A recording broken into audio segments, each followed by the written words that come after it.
Hello friends எல்லாருக்கும் வணக்கம். இன்றைக்கி நம்ம வந்துட்டு எப்படி ரசம் செய்கிறதுன்னு பார்க்கலாம் சிம்பிள் மெத்தடில். ஸோ கொஞ்சம் புளி எடுத்துக்கிட்டு புளியும் தக்காளியும் வாஷ் பண்ணிவிட்டு நல்லா அதை வந்துட்டு தண்ணி ஊற்றி புளி கரைச்சல் செஞ்சு எடுத்து வச்சுக்கலாம்.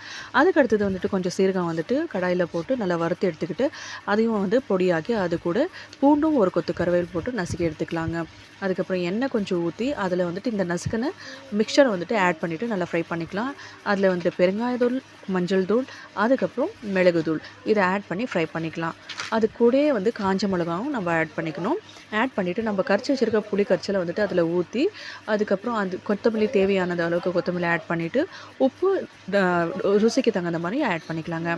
ஆட் பண்ணிவிட்டு அதுக்கப்புறம் சும்மா நம்மளுக்கு அந்த நுரை வர டைமில் வந்துட்டு நம்ம ரசத்தை வந்து இறக்கிட்டோம்னா டேஸ்ட்டும் ஆசமாக இருக்கும் அண்ட் டேஸ்ட் நல்லாயிருக்கும். நீங்கள் ஒரு வாட்டி இந்த மெத்தடை ட்ரை பண்ணி பாருங்கள்.